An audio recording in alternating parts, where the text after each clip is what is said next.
Good morning.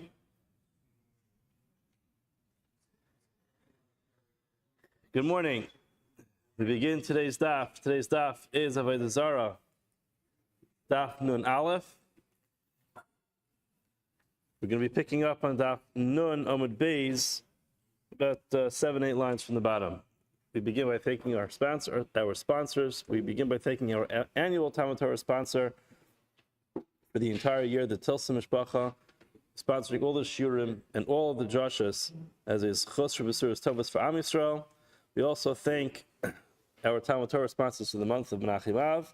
We thank Stephen and Wendy Drazen for sponsoring all the shiurim and all the drashas in honor of Israel Drazen, Dina Drazen, Stanley Rosenzweig, and Eileen Rosenzweig. All of the neshama should have an aliyah. Everyone should have nachas for their children. Everyone should be healthy and well. And we should be zeicha all to the Gula Shlem and Hair B'Karev. Good? So today's daf, we're picking up. Yesterday we got on a bit of a tangent in this little phrase that was used, which was les nagar v'lo bar nagar diafrakine. There is no carpenter, and there's no son of a carpenter. And we explained it means even sophisticated chachamim can't answer the question. We got into a bit of a side discussion. Now we're getting back to our discussion about Avoda Zara. Now it's important to know, and this comes from Rashi, that when it comes to serving Avoda Zara, each Avoda Zara has its own method of serving it. That's what we've been learning about a lot throughout Avoda Zara. Some of those are quite strange ways, and some of those ways mirror some of the services that we do in the Beis HaMikdash. Now, typically, if a person serves Avoda Zara in the way that Avoda Zara works, so then that's obviously a violation of Avoda Zara. However, what we're going to learn here is if a person serves Avoda Zara, we mentioned this yesterday, even if it's not the way that the person's supposed to serve that particular Avoda Zara, but if that thing that the person does, that service that the person is involved in, is a service which represents some type of avoda, some type of service that we do in the Beis HaMikdash, that itself, even though it's not normal for that Avoda Zara, nevertheless, that's still going to be counted as a violation of Avoda Zara. If you see that in Rashi says, Shavar Makabul Fanel, we'll get to the exact case in a minute. Rashi says, look at it together, to call Avoda Shebifnim, all Avoda Shebifnim, which are done in the Beis HaMikdash, Sha'avad Behem of Avodas Kochavim, that a person does that for Avoda Zara, Bein Darko Bekach, Bein She'ein Darko Bekach, Chayev. Whether that Avoda Zara typically has that type of avoda makes no difference. So, for example, if a person goes ahead and slaughters an animal to an Avoda Zara, even though typically that Avoda Zara is not Avoda Zara that persons slaughter animals to, but because that is an avoda which is done in the Beis HaMikdash, it's going to be a problem. And then, obviously, if a person goes ahead and serves that Avoda Zara in the way that Avoda Zara is served, for example, throwing a rock at the Avoda Zara like Markulis, that's going to be a violation of that particular Avoda Zara. Now let's start the Gemara. Amar Rav Yehuda Amar Rav. Yehuda tells us halacha, the name of Rav. Avodas Kochavim, she'ovdin osa b'makel. If you have Avoda Zara, that a person, the way he serves it is with a stick. Now, what does this mean? Rashi explains I think he said, Mikashkik is the fun of, I don't know, maybe he stands there and beats a drum with it, or he hits it into something else, or he waves it. There's some type of service that they do in front of this Avoda Zara with a stick. Now, but this person went off script, and he served the Avoda Zara differently than the typical way of serving it. What did he do? Shavar Makal B'Fanel, he broke a stick in front of it. So he shows up in front of the Avoda Zara, breaks the stick in half, and then he says, Areyeh Memuchar to serve this Avoda Zara, breaks a stick, and then walks away. So what does Rav say? Rav says, Shavar Makal B'Fanel Chayiv, he's chayiv for serving Avoda Zara. However, Zarak Makal B'Fanel, if you throw a stick in front of it, pater. He's pater. Now the Gemara is going to analyze this. So guy walks by, breaks a stick in front of it, he's violated Avoda Zara, he served Avoda Zara. He walks by, chucks a stick at it, no Avoda Zara. What's the difference? Amarle Abai l'Rava. Abai said to Rava, "My shna shavar." What's the difference between shavar to havile ke'ein zvicha? In other words, let's get to the logic of this. Breaking the stick in front of it, I can understand why he's chayav, because it's similar to zvicha. What does a person do when they shecht an animal? They cut through the two simanim, cut through the windpipe, and they cut through the food pipe. So then, essentially, breaking a stick is a similar concept. You're breaking something. Zara kanami havile ke'ein zrika. There are 4 different steps in the process of bringing a carbon. The first one is shchita. There's Kabbalah Saddam. There's Halacha, which is bringing the blood to where it has to go. And there's Rika, which is sprinkling the blood where it's supposed to be. So the Gemara says, Shechita is definitely an Avoda. Zrika is one of the Avodas. So if a person breaks a stick, because that's tantamount to a Shechita, that's tantamount to slaughtering the animal. So it's Rika as well. It should be exactly the same thing as sprinkling the blood on the Mizbeach. Just like if a person sprinkles blood on the Mizbeach, that's part of the Avoda. So if a person sprinkles a stick at an Avoda Zara, they should be chayiv for serving Avoda Zara. The Gemara says, very nice. It would have to be literally sprinkling a stick. You can't sprinkle a stick because what happens is when you throw it, it stays intact, so it doesn't break into a bunch of pieces. It literally doesn't sprinkle like blood. Blood or any liquid, when you throw it, it breaks up into a bunch of different particles and it hits its target. But a stick stays whole, it stays intact, therefore it's not going to be similar to a zrika. You cannot consider throwing a stick to be similar to the zrika of zrika sadam. Veleka, you don't have it, doesn't break up. Now, Esra, the Gemara asks the following question. Safas lotzoa, what if a person serves excrement to an avodah zara? Now, just interesting, Rashi uses the word safas to mean ha'achila lotzoa, he fed it. Tosfos understands that the word sfia, although often does refer to feeding, but in the Gemara we don't find that sfia actually means to feed something. Therefore, Tosfos explains to make it dirty. Either way, a person used excrement as his way of serving avodah zara. Or if he poured a container of urine in front of the avodah zara, what's the halacha? Chayiv, he's chayiv for doing that. As disgusting as it is, person's chayiv for doing that. Now, top of Nun Aleph Amud Aleph, Bishlama, it all makes sense to say Avet Shemim Raglayim. When a person spills this container, it's like a pottery, earthenware container full of urine in front of the avodah zara. I can understand. Ika Zrika Mishtabaris. It follows what you just told us, which is that when a person sprinkles it, it breaks up into a bunch of pieces because it's a liquid. Elotzoa, without getting too graphic over here, it's not the case when it comes to excrement. You're not going to have a zrika mishtaber, so why is the person chayiv for spilling or throwing excrement at an avodah zara? Gemara says, "B'tzoa lacha." Come up with a case where it's possible even with excrement. So Gemara says, okay, so there, in other words, we're able to settle that case. We could have a case where a person serves excrement, waste to an avodah zara, and we could come up with a case where technically it seems similar to an avodah in the Beis Hamikdash, which is that there's a zrika mishtabaris, you throw it and it breaks it into a bunch of pieces, and it's true both with memi raglaim, with urine, and with excrement. Now the Gemara goes on. Let's say that this machlokes of serving avodah zara in a way which is similar to the service of the Beis Hamikdash is subject to a machlokes tanoim. And the Gemara goes as follows: Shachat lo chagav. We have a case where a person slaughters a grasshopper. Now the halach is if a person is going to eat a grasshopper, us Ashkenazim b'nei Ashkenaz, we don't eat grasshoppers, but the Sfardim amongst us, I'm sure, for breakfast, lunch, and supper, they always sprinkle some grasshoppers and stuff on top of their food. So now the halacha is they do not have to shecht it. It does not require shechita. However, if a person does shecht it in front of Avodah Zara, Yehuda mechayiv. Yehuda says he's chayiv for slaughtering a grasshopper to Avodah Zara. The Chachamim say no, he's actually pater. He's exempt from serving Avodah Zara by slaughtering a grasshopper. Now, what would be the subject of this machlokas? What are they arguing about? Why would one say that serving an Avodah Zara by shechting a grasshopper is a violation of Avodah Zara? Why would one say not? Let's say they must be arguing about the following point. The Mar Savar, one opinion says, Amrinun ke'ein zvicha. We need ke'ein zvicha. For service of Avodah Zara, you have to have something which is ke'ein zvicha. Umar Savar, lo amrinun ke'ein zvicha. The other opinion says, no, you don't need to have ke'ein zvicha. Gemara says, no, incorrect. Sorry, lo amrinun ke'ein zvicha, el ke'ein pnim. You don't have to have something which is similar to a shechita, because again, a grasshopper doesn't have shechita. There's no shechita on a grasshopper. Rather, you have to have kein pnim. You have to have some type of service, which is similar to Avodah Zara inside. Gemara says no. Lo, the kuli alma, everyone agrees. Lo amrina kein zvicha. Gemara rejects this. No one says that you have to have, in order for a person to be chayiv for serving Avodah Zara, that their service has to be similar to shechita of a carbon.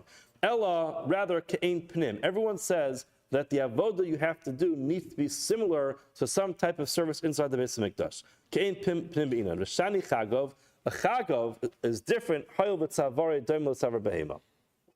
A grasshopper is similar to an animal. I'm not an expert in the anatomy of grasshoppers, but apparently it has a similar makeup to the neck of an animal, and therefore, even though a grasshopper doesn't actually require shechita, nevertheless, it's daimel l'tzavar behema, and therefore, that's a service which is ke'ein pnim, and that would be the explanation of that Gemara. Amar Nachman, Amar Rav bar Avua, Amar Rav. Avodas kochavim she'ovdenos b'makel.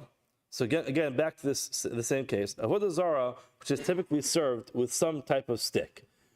What's halacha? Shavar makel b'fanea chayiv. If you break a stick in front of it, he's chayiv. Now the Gemara goes on one step further. V'ne'es seres. The stick also becomes aser as takrovas avodas kochavim. We essentially mentioned a lot of this yesterday, which is that it's possible for a person to violate the Isra avodah Zara, but the actual item that they used in the service of avodah Zara does not become aser. So here the Gemara says if a person breaks a stick in avodah Zara, not only has he violated avodah Zara, but the stick itself becomes takrovas avodas kochavim, and its aser comes forbidden to benefit from it. Zarak machkel b'fanea, person throws a stick in front of avodah Zara, chayiv, he's chayiv, einon esaras, and the stick does not become aser. Amalei Rav of Nachman. Rav says to Rav Nachman, Maishna shavar havalik ein zvicha. What's the difference between breaking the stick, which is similar to shechting? Zarak nami havalik ein zrika. Throwing it is similar to zrika. We had this before. You have to have a zrika, which goes ahead and breaks up into a bunch of pieces. Valeka, you don't have that with the stick. So again, similar to what we mentioned before.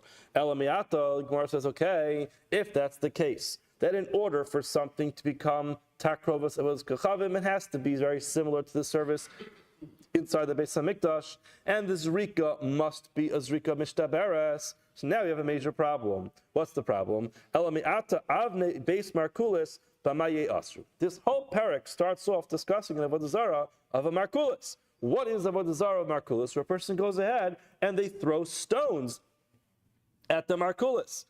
And those stones don't break up into a bunch of pieces. So how do those stones, again, the Gemara is not asking why is it forbidden to throw those stones. It's forbidden to throw those stones because that's how you serve the Avodah Zara. However, for the stones to become aser, takrovas avodas kochavim, it needs to be similar to a malacha which is done, so I should say not a malacha, to an avoda which is done inside the Beis HaMikdash. An avoda inside the Beis HaMikdash needs to be something which is similar to the Beis HaMikdash. So if it's a zrika, it's gotta mimic a zrika in the Beis HaMikdash. A zrika in the Beis HaMikdash breaks apart. Here the stone does not break apart. So avne beis markulus b'maye asru. How do those become forbidden to have anah from? Amar lei. So interestingly, he responded to him. Rav Nachman responded to Rav and he said, Af lididi kashali. I had the exact same question. So what did I do? V'sha'alti l'Rav bar Avua. I went to ask my Rabbi, Rav bar Avua.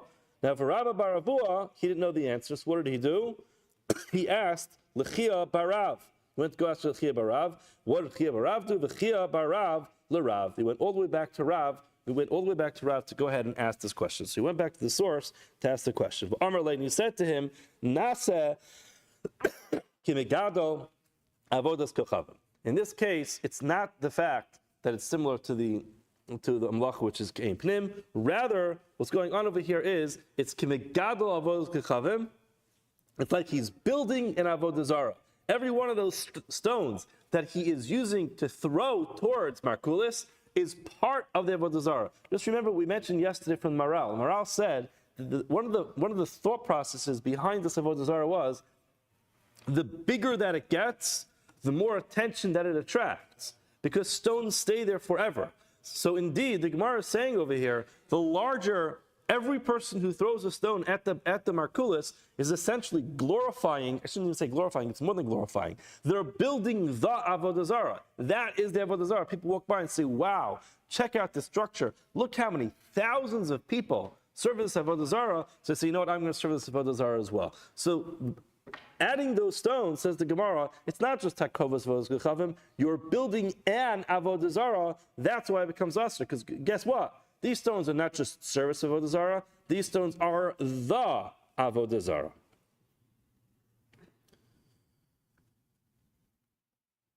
So Gemara says, that all makes sense according to the opinion, which we're actually going to see in the Mishnah later on today, that when an akum builds an Avoda Zara, that the Avoda Zara becomes asur immediately. According to the Mandamar that says it does not become asur until it's served, tishtri, it should be permissible. Why? The halo pacha, it was not served.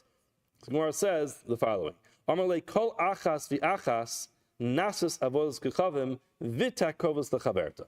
In other words, the question was, if every person throwing a stone at it is just building the Avoda Zara, no one is actually serving the Avoda Zara. Gemara says, no, that's not true. Because the way it works is, a person throws a stone at it. When he throws the stone at it, he is building the Avoda Zara and serving all the previous stones. So you're right, he's not serving his stone, he serves all the previous stones, and now his stone becomes part of it. Another person comes by and he throws a stone at it. He serves all of those stones. Now his stone is included, and he adds one to it as well. Gemara says, if that's the case, the last stone should be permissible because no one ever served it yet. Gemara says, Amar le iyadatala zil shakla. Okay, shkayach. In other words, you want to go find that stone? How are you going to go find that one stone among a huge pile of stones and say, oh, this is the last stone that was thrown out of it? It's practically impossible. And therefore, he was saying to him, go ahead, see if you can go find that stone. But essentially, he was saying, you can't do that, and therefore, all of them are going to be us.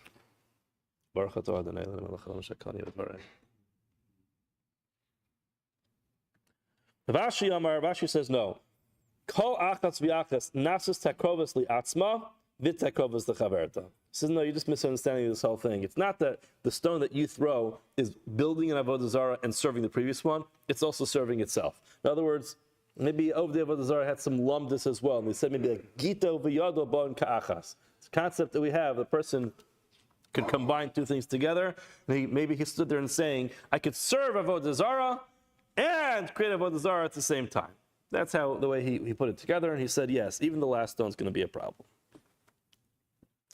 Tanan, matzah barosha. This is the Mishnah we're going to learn today as well. Matzah barosha. A person finds on top of the markulis kisos, clothing, umos, or money, okelim, or some type of vessel. Areyeh mutarim. Those things are not assumed to be part of the Avoda Zara. Rather, those are mutarim. However, parchili anavim, clusters of grapes, v'ataros shashivalim, and you have these crowns of decorated stalks with fruit. V'yenos and wines, shmanim and oils, v'slasos and flour. V'chol davar, and every type of thing, shekayotz b'kar v'gam mizbeach aser. All those kinds of things that similarly you could find in the mizbeach, those things are going to be aser if they are found next to the markulas. Now the Gemara wants to analyze. Bishlama yenos shmanim v'slasos. When it comes to wine, oil, and flour, ika k'ein pnim. All those things are used inside the Beis Hamikdash. You have wine libations, you have oil for menachos, you have solas for kamer mincha, for the meal offerings. All those, ika k'ein pnim, we could easily identify how they serve inside the Beis Hamikdash. And as well, on top of that, you also have ika k'ein zrika mishtabaris. All those things, when you throw them, they're going to break. Flour, you throw it, it breaks. Oil, wine, when you throw it, it breaks. When it comes to the grapes, and these crown stalks, lo ke'ein pnemika, there's nothing like that. It's not used inside the Beis Hamikdash. For lo ke'ein zrika mishtabaris, there's no zrika mishtabaris when it comes to those things. So why would those things be aser? Amar Rava, Amar Ula Kagon Shabatzron Mitchila Lekach. When he cut down these stalks, when he cut down these grapes, at the time that he cut them down, he was serving Avoda Zara. Now Rashi says, interestingly, it's not just that they're designated for Avoda Zara. Just read it to you. Shabatzron Mitchila Letzorach Avodas Kechavim Ubibitzirusan of the Avodas Kechavim. Why? The heavy Keshavar Makel Lefanei Damilis Vicha. When he cuts off these things from their source, when he harvests them, that's like a shchita of sorts. In other words, it's that shchita of cutting down these stalks, or cutting off these grapes, which is similar to a shchita in the Beis Hamikdash, that's going to make it into a problem, and that's why it's going to be an issue. In other words, you're right, there's no service of grapes. Yes, there's a service of wine, but not grapes in the Beis Hamikdash, but there's a service of shchita. What's the similarity of shchita when it comes to grapes? You go to the vine, you cut it off. That's the shchita, so to speak, of the grapes, which is similar to the ke'ein pnim, and that's why those are going to be a problem. Amra Bavo, Amra Yochanan. Ravo says the name of Yochanan. Minayin, how do I know? The Zoveach Behema Ba'al Asmum. If a person shechts an animal that has a mum, lavos kuchav mshupater, he's exempt. In other words, we know an animal cannot be brought for a carbon if it has a blemish. If it has a physical blemish on it, it is not qualified to be brought as a carbon. So how do we know, says the Gemara, that if a person shechts an animal for Avoda Zara, that he's exempt as well? The Gemara says, Shenemar, for it says in the pasuk, Zoveach lelahim yecharam, Bilti Lashem Levado. Person shenat, in other words, the pasuk here is forbidding a person shechting animals for Avodah Zara. Person can only shech to Hashem. Now the Gemara says, Lo asra Torah elak eimpnim. The Torah only asks serving Avodah Zara in a way which would be a proper service inside the Beis HaMikdash. And since a person cannot bring a carbon which has a mum on it, person will not either be in violation of the service of Avodah Zara if he brings a carbon. If he brings a sacrifice to Avodah Zara, if it has a mum on it. Havi bar Rava. Rava asked the following. B'mai, what type of mum are you talking about? If you're talking about some type of blemish on the membrane of the eye, so you have to understand that Hashta l'bnei Noach chazia l'gavoa b'bama didhu lavod kuchav mibai. It's interesting, without getting into all the halachas of bamos, because we're going to discuss a little bit soon, but ultimately, when it comes to an akum, bringing a carbon on a bama, which is a personal altar, it's not the altar inside the Mishkan or in the Mizbeach, they're allowed to bring a carbon that has the mum of dukin sheba'ayin, that has this blemish on the membrane of the eye. So now, would you have to say that they would be able to serve a Zara like that? In other words, they could even bring a carbon to Hashem that way. So it can't be a dukin sheba'ayin. Ella, rather, what are we talking about? The mechusar aver. Must be that it's talking about such a significant mum that it is missing a limb. Rabbi Lazar, and we're following Rabbi Lazar. How do I know that a ben Noach cannot bring a carbon, a sacrifice that is missing an aver? Shenemar, for it says in the pasuk, umikol hachai. This is referring to Noach, literally Noach, when he was bringing the animals into the teva. So now, Hashem knew that he's going to go into the Beis HaMikdash. Sorry, when he was going to go into his teva, he was eventually going to come out, and he was going to bring carbano. He could bring some animals as carbonos. So again, he brought every type of animal into the teva, and on his way out, Kadosh Baruch Hu knew he was going to bring those animals as carbonos. Now, understanding, the pasuk says the following: Shnemar mikol achai. Mikal basar, shnayim mikal. Comes to anything that's living, take two of every animal. So Amra Torah, the Torah told Noach, Havei behema, bring into the teva animals, shechayin rashe evarim shala, that has all of its limbs intact. That's why it says mikal hachai. So Gemara says, oh, hold on a second. Is that what mikal hachai is telling us? We need the words mikol achai to teach us something else. Lima'ute, to exclude treifa. To say that Noah could not bring into the teva animals that were deathly ill. In other words, how are you learning from mikol achai that means that all of its limbs are intact?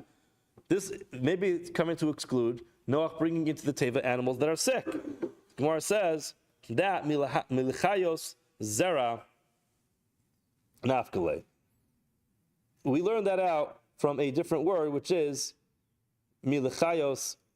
It says milachachios. The word is it says lechayos zera. Lechayos zera al pnei kol haaretz. So we learned it out from lechayos zera nafki. We learned it out from the words lechayos zera that couldn't be a treifa. Because again, the word lechayos zera means that the animals will be able to reproduce later on. The Gemara is assuming that an animal which is deathly ill cannot reproduce. That's what the Gemara asks. That would make sense if you're following the opinion that says that a treifa cannot give birth. According to those who say that a treifa can give birth, what are you going to tell me? Chayos zera cannot be teaching me that a treifa cannot be brought into the teva, because it's just saying an animal has to be able to give birth.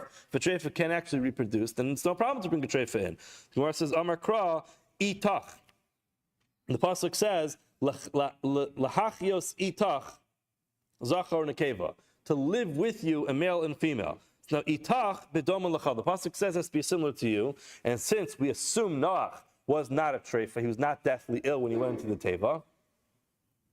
So we assume that, so if he himself was not a treifa, he has to make sure that the animals that he brings into the teva are not a treifa either. Gemara says, hold on, how do you know that Noach was healthy? Maybe he himself was very sick. Gemara says, no, can't be. Tamim ksivbe. It says Noach is tzaddik. Tamim hayavadarasav. He was tamim, he was complete. Gemara says, who says that tamim means that he was healthy? Dilma tamim bedrachav. Maybe he was just perfect in his ways. He acted like a mensch. He had good midos. Gemara says, no, tzaddik ksivbe. It says he was a tzaddik. Ish Noach is tzaddik. Tamim hayavadarasav. So if he told us he was a tzaddik already, so tamim must be teaching us that he was physically healthy. Gemara says, no, Dilma tamim bedrachav.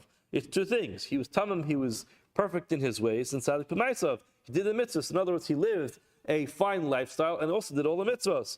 The Gemara says, basically, the Gemara says, lo matzah amrit.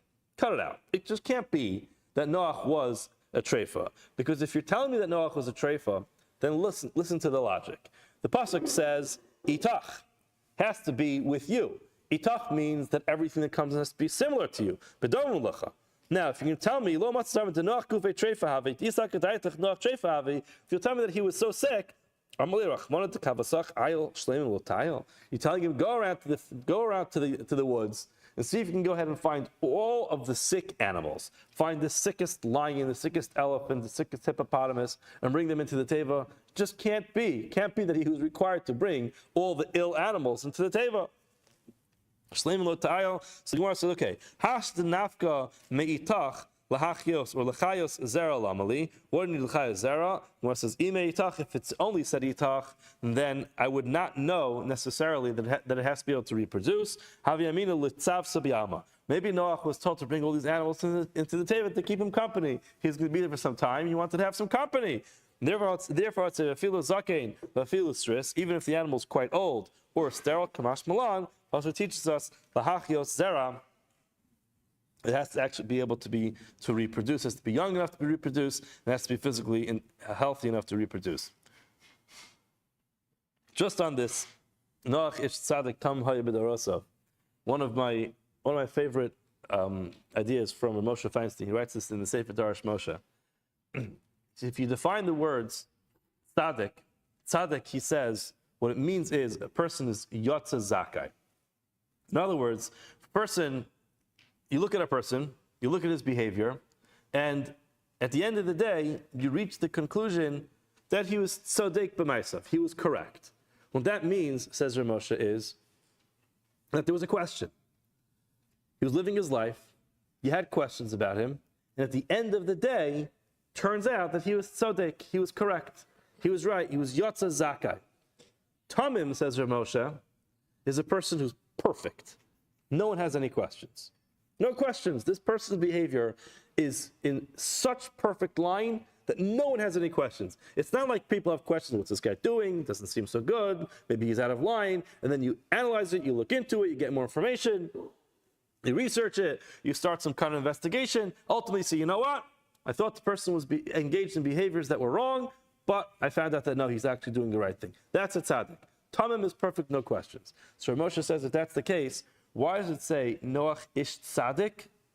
Tamim hayabidarasav. It should say first that he was a tamim, and then a tzaddik. If a tamim is a higher level, because it's perfect, it should say tamim first, or just say tamim and not tzaddik. So he says something fascinating. He says, it's easy to be a person who's perfect. Just do nothing. Spend your whole life doing nothing. Lock yourself up in a corner, lock yourself up in a room. Don't get involved. I'm the kind of person, I'm just not going to get involved. I don't want to be involved. It's not my business. Because, if you do that, you will never do anything wrong. You won't do anything right either. But you're never going to do anything wrong. No one's going to have any questions about you if you don't do anything. But says Rav Moshe, if you do things, and that's what's required of us, people will have questions. That's the way the world works. People are not one-dimensional. People are complicated. There are a lot of thought processes that go into a person's mind. And you have to get involved in things. If something is wrong, you got to get involved. People might look at you and say, what are you doing? What are you getting involved for? They won't know all the details. It won't always look good on the outset. but hopefully people will take it all the way until the end and say, you know what? Person's a tzaddik, he's tzaddik, he's correct, he's yatsa zakai. Therefore, Moshe says it says ish tzaddik first, because Noach, he could have just said, you know what? I'm not bothering. Now, Noach wasn't so successful with his generation. Doesn't mean he didn't try. He tried very hard, and ultimately, says Moshe, he was a tzaddik. He was a tzaddik because people went ahead and said, what is this guy doing, building a teva, trying to encourage people? What's the guy think he's doing? Who does he think he is? Ultimately, tzaddik. He was a tzaddik. On top of that, he was also a tamim. Important to keep that in mind. The pasuk actually says he was tamim b'drachav and tzaddik b'maisav. So again, it was two different elements of his tzidkus, but ultimately he had both. Amar Rabbi Elazar, minayin l'shochet behema l'markulis. How do I know that if a person slaughters an animal to markulis, so markulis is served how? By throwing rocks at it, and throwing stones at it. How do I know if a person shechts an animal to markulis, shu chayiv? Shneimar, for it says in the pasuk, "V'lo yizbechu od es zivchayim lasi'irim." Pasuk says, "V'lo yizbechu od es zivchayim lasi'irim." Now, we're going to see very soon that these psukim that we're going to be analyzing for the next couple of minutes have nothing to do, for the most part, with Avoda Zara. Well, these are psukim in Parshas Achrimos, where the pasuk is essentially instructing us not to shecht karbanos outside of the Beis Hamikdash. In other words, we mentioned earlier the concept of a bama. Before the Mishkan was erected, there were various different bamos where they bring karbanos. It was called shas heter bamos. Once the Mishkan was erected, bamos became outlawed. So when the pasuk says "Yizbechu od lasi'irim," so it's a description of shechting outside of the Mishkan, and ultimately described as Avoda Zara. So Amar Rabbi Elazar, minayin shochet behem l'markulis shuchayv. How do I know if a person slaughters an animal to markulis shuchayv? Shneimar, for it says in the pasuk, "V'lo yizbechu od zivcheim lasi'ir." A person should not slaughter the animals to the seirim, to the goats. Now, if this is not teaching me the typical normal way of serving Avoda Zara, t'chsiv eicha yavdu agrayim elas Elohim. Pasuk already says how these people serving their Avodah Zara. So Taneo Inya Lo Kedarka. In other words, it can't be teaching me not to serve Avodah Zara in the normal way, because there's a pasuk about that already. So what is this pasuk teaching me? It's about teaching. It teaches me that a person who does a typical avodah in the Mishkan for Avodah Zara is even though it's not the normal way of that Avodah Zara, it's still a problem. Gemara says, hold on a second. Is that what it's come to teach me? We need this for what we learned elsewhere, which is Adkan, the psukim over there in Parak Yud Zayin of Sefer Vayikra, who midaber bekachim shekdishin b'shas isra bamos. A person went ahead and he consecrated his animal. Already after the Yidden were told no more bringing karbanos on a bama, a person went ahead, consecrated his animal to the bama.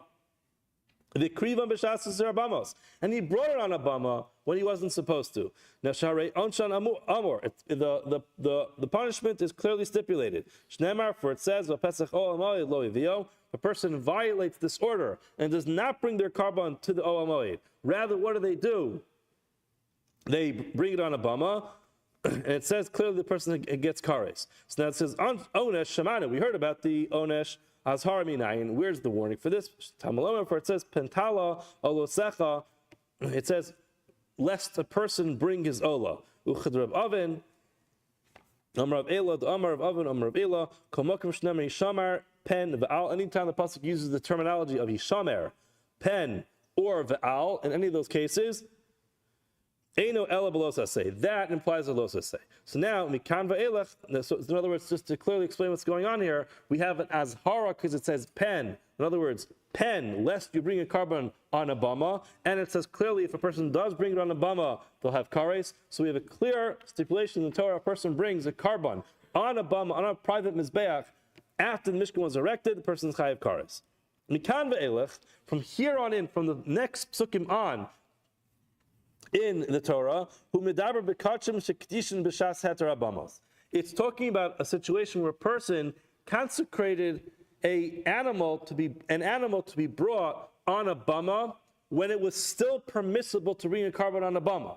But this carbon lingered around until after the Mishkan was erected. Now the Hekrivan, he brought it on the Bama, B'shas Isra Bamos. After the Mishkan was erected, and he not allowed to bring a carbon on a Bama anymore. Shneimar, for it says, L'mana she'yaviu b'nei Yisrael s'vchem ha'shem zochim, so that the Yidden will bring their karbanos that they're going to shecht. And the Gemara says, Shehitarti l'cha kvar, which I already previously permitted for you. Al pnei asada, the pasuk says, Al pnei asada, malamit shekal zaveach b'bama, person who brings the carbon on a private mizbeach, b'shas isra bamos, at the time they're not allowed to do that anymore. Ma'ale alav akasukil who's zaveach al pnei asada. It's as if he's bringing a carbon to Avoda Zara. Now, when the pasuk says, V'aviyam l'Hashem, you bring it before Hashem, zu mitzvus aseh. Mitzvahs lo saseh and mitzvahs lo saseh minayin. We know that from Tamlem or Yis b'chol zivchayim. So you have a mitzvahs aseh of v'yam l'Hashem to bring the carbon into the Mishkan, and mitzvahs lo saseh of Yis b'chol zivchayim. So now the Gemara says yachol yehei onish kares. You might think that a person is going to have an onish of kares if they bring this particular carbon. In other words, this unique case where a person was makdish, they consecrated the animal as a carbon to be brought on a bama, and at the time they did that, it was perfectly permissible. Why was it permissible? Because it was shas heter abamos. It was a time of permissibility to bring a carbon on a private mizbeach.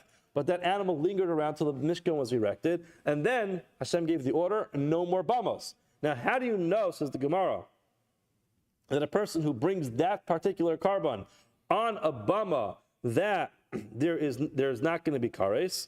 You would think a person gets kares for that. They're going to be in violation of the mitzvahs aseh and a los aseh, below acharis lahem. They're not going to get kares. So in other words, what was the point of bringing this whole brisa in? The point of bringing this whole brisa in is to show you that the pasuk of v'lo yizbuchu od es zivcheim la seirim is not talking about a person slaughtering a carbon to markulis. It's talking about a person slaughtering a carbon on a private mizbeach when that carbon was consecrated, when it became hektish, when it became dedicated as a carbon, b'shas heter abamos. Again, not our sugya, but ultimately the Gemara says, I'm sorry, you cannot use this pasuk of yizbuchu odes v'cheim la'seirim to teach you that a person who shechts a carbon for markulis is going to be in violation of Avoda Zara. The Gemara says, Amarava kari bevel yizbuchu, kari bevel lo od. The pasuk did not need to say v'lo yizbuchu od. Pasuk could simply have said v'lo yizbuchu la'seirim. The person should not shecht to the seirim. Why does it say od? It's the extra word of od teaches you both things. Number one, if a person shechts a carbon,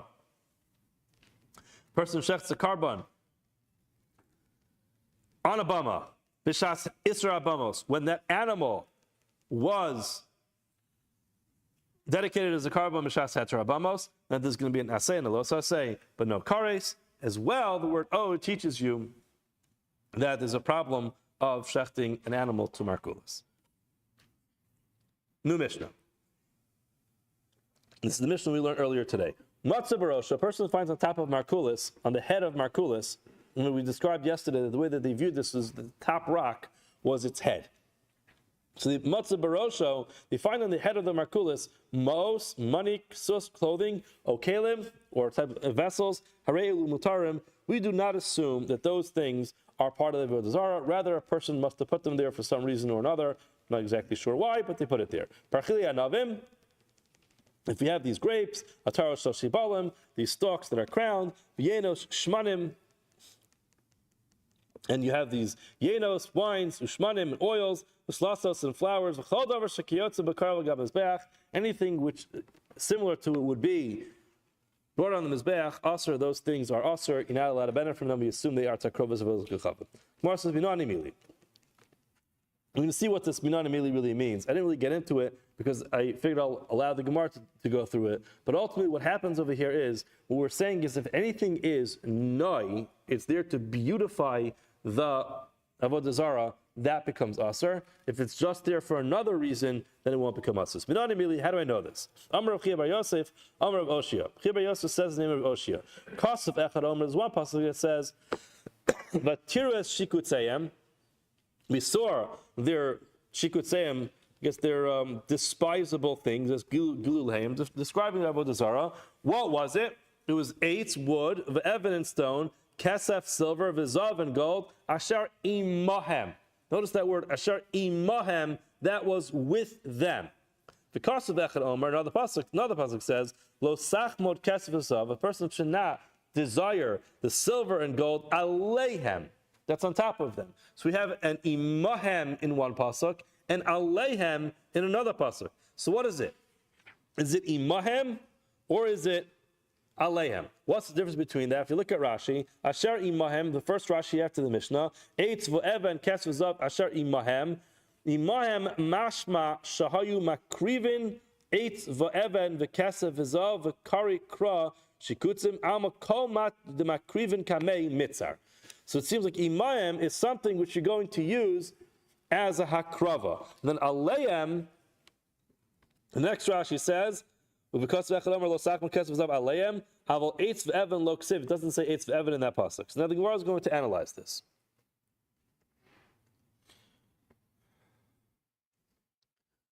Haketzad, imayim dumi aleya. What's with it used as part of the Avoda Zara has to be similar to what's on top of it. Ma aleihem, just like when we talk about things that are on top of it, davar shal noi aser. If it's there to beautify the Avoda Zara, it's going to be forbidden. She'eni shal noi, if it's not there to bring beauty out, mutter, it's going to be permissible. Af imayim, similarly, anything that's used in the service of Avoda Zara, davar shal noi aser. If it's something which makes it more beautiful, it's going to be prohibited. If it's not something that makes it look nice, it's going to be permissible. Therefore, when it comes to our Mishnah of money or clothing, what was that we had? Most ksus or kalim. We have money, you have clothing, or you have these kalim. Those are not going to make it nice, and therefore those are going to be permissible. In other words, we darshan this to kula. The Gemara says, hold on. Why are you learning this in a lenient way? Maybe the opposite is true. Ma imahem, just like when it comes to imahem, kol mash imahem, there's no limitations on which type of articles can be used to serve Avoda Zara. Afaleim, similarly, anything which is on top of them, kol shaleim, anything, no exclusions. You could put a pot on its head, and it's going to be a problem. In Cain, lo yomar aleim. In other words, if that's the point, then don't say aleim in the first place. In other words, the fact that it says aleim teaches me that there's something about it which is an exclusion, which is ultimately to say that it has to be similar, imam dumi de aleim, and it has to be something which is davar shalnoi, which makes it look nice. The Gemara says, hold on, let me just challenge your premise. Mois, money, davar shalnoi, it's very nice. Imagine there's tons of coins around the Avoda Zara, beautiful. What's wrong with that? Gemara says, the kiss kasha v'tali lebet savarim. It's not talking about lots of coins. It's a little bag filled with money hanging around its neck. That's not very nice. Doesn't look nice.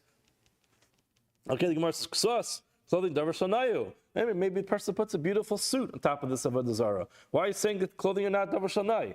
Clothing can be tremendous davar shanai. People could spend fortunes of money on clothing. We're not talking about it's wearing clothing. Person just dumped some clothing on top, he folded it up and put it on top of its head. That's not making it look nice. It looks like a clothing rack. It's very different than a person adorning an Avoda Zara with clothing. It's like kind of like wrapping a scarf around a snowman. That's not what happened over here. They just dumped something on top of its head. That doesn't look nice. Which is okay. Kli, kol davar shalna, Kli, davar shanayu. A kli also. Any type of kli can make it look nice. Where it says no. Amar Papa, this sachifale mashkilta Areyeh. They put a mashkilta on it. So what is a mashkilta? So Rashi tells us, I don't know exactly what it is, but basically he says it's some type of long. He says Ella. It's not something which can be viewed as a hat. Ella kli aroch. It's a long type of vessel. He says at the end that they would wash their hands with it. So it wasn't very nice. And that's what they put on top of its head. And that's why it wasn't nice. Okay, Amar Basi, Barchia, Kol Shu Lefnim in a Kilkalim, anything which is inside the curtains of the Avoda Zara, Filamaya Melech Aser. The word Kilkalim is a play on words from Klayim, but we want to use the same words that we have for the Mishkan. So apparently around the Avoda Zara they have this curtain. Anything which is within that curtain, whether it's water or salt, which is brought in the Mizbeach, Aser Chutz Kilkalim, outside those curtains, Davar Shanai Aser, if it's something which is beautiful, it's going to be prohibited. Shenish Shanai, if it's not beautiful, Mutter, it's going to be permissible. We learn, Ain't Kilkalim Lola Parv Lola Markulas. Both Markulas and Par do not have curtains. Lamai. With regard to what? The Gemara says, if you're telling me that even inside is treated like outside, Vishari, and it's permissible, the Gemara says it can't be. People relieve themselves in front of this Avoda Zara. And you can tell me they can't bring salt. In other words, you can start upping the ante on this Avoda Zara that people shouldn't degrade it by bringing water and salt. It's just small little service. Come on, people are actually defecating in front of the Avoda Zara. So there's going to be no limits. So again, the idea of Pa'ar is no limits. You don't put a curtain around something that has no limits. Rather, the outside is also treated like the inside. So a person serves Pa'ar even from outside, it's going to be considered to be like inside. One more Mishnah. We learned this also. I think last Shabbos. What is Zara that has a gina or a garden or merchatz, a bathhouse, nenen mehem shlobatova. You could benefit from this garden or from this bathhouse shlobatova. Shlobatova means without paying them. Paying them does not necessarily have to mean financially, monetarily. It could mean paying them even a compliment. They nenen mehem betova. You cannot benefit from them with payment. If the bathhouse or the garden was owned in a joint ownership by the Avoda Zara and by someone else, halach is nenemihem, you could benefit from them, bein betova, bein shlo betova. It could be whether it's with payment or without payment. Avodas kechavim, shel ovid kechavim. We learned this earlier today. Avoda Zara, which is made by an akum, asura miyad, becomes asur right away, even before serving it. Shall Yisrael, if a yid chas v'shalom makes an Avoda Zara, ein yisura ad tisaveh, does not become asur until it is actually served. Amar Rabbi. Maya tells us, betova is betovas komrim. When we say tova, it means giving thanks or giving payment to the actual priests. Shelo betova, when it says without giving thanks, it's without giving payment. Shelo betovas komrim, without giving thanks or payment to the priests. Lafuki, what does this exclude? Tovas ovdea, paying a compliment to those who serve the Avoda Zara. In those cases, the shari, that's going to be permissible. Some say this is referring to the seifa, which is as follows. It says, if this bathhouse or this garden was owned jointly by Avoda Zara and by others, then it says, you can benefit from it. Betova v'shlo betova. And on Abaya, what does that mean? Betova, when it says betova, you're allowed to benefit from it. Betova sacherim, you can give thanks or payment to the others. Shlo betova's komrim, you cannot go ahead and give thanks to the priests. So for those who learn about the seifa, kol sheken areisha. Certainly in the first case. Areisha, those who learn only the reisha, but seifa, kiven the ika acherim ba'ada, fil betova's komrim nami shaperdami. You might say, when it comes to the end, you're allowed to go ahead and give thanks because, in other words, I'm giving thanks to the other side. In other words, even to the komrim, because I'm not paying any dues or any deference to Avoda Zara because there is a partnership as well. Gemara goes on. Avodas kechavim shel ovid kechavim asura. When an akum makes an Avoda Zara, it becomes asura miyad. Right away, that's what the Mishnah said. Masnisa and Mani. Who is the author of this Mishnah? The Tanya, it says in the Brisa, Abeid to Abadonas kol makomas she'avdu shama goyim. Person shall destroy all the places. This is when the Yidden were conquering Eretz Yisrael, destroy all the places where they served the Avoda Zara. The Kalem shenishtamshu behen lavodas kechavim katz medaber. Pasuk is talking about things that were used for avodas kechavim. Now Yachal, I would think asum v'lo gamrum or gamrum v'lo hevium v'lo nishtamshu behen. I would think that all these cases where they were made but they weren't finished, or they were finished, they weren't actually brought, or they were brought, they weren't actually served. I would think Yachal Yehu Asurim. I would think that they're also in those cases as well. No, Asher Avdu Shamagayim, that it has to be Avoda Zara that was actually served by these of the Avoda Zara. However, She'ein Asurin Ad Sheyavdu Mikan Amru Avodas Kechavim She'ovad Kechavim. Here we learn that Avoda Zara made by an akum Eina Asura Ad Sheti Aved is not going to be asur until it's served, not like our Mishnah. B'Shal Yisrael, and if a Yid Chas V'Shalom makes an Avoda Zara Asura Miyad, he makes it right away. Divrei Rabbi Yishmael, that's the opinion of Rabbi Yishmael. Rabbi Kiva argues and says, Chiluf Advarim, flip it around. Avodas kechavim she'ovid kechavim asur miyad. And with the Zara that's made by an akum is asur immediately. As soon as he finishes making it, it becomes asur as Avodah Zara, and it's done even if he doesn't serve it. Shall Yisrael, if a Yid makes an Avodah Zara, then ad shetis aved, it's not going to be usher unless he actually serves it or someone serves it. In that case, it becomes usher. And clearly we see Rabbi Akiva is the author of our Mishnah, not like Rabbi Shmuel. We'll stop here for today. Everyone have a wonderful day and a wonderful Shabbos.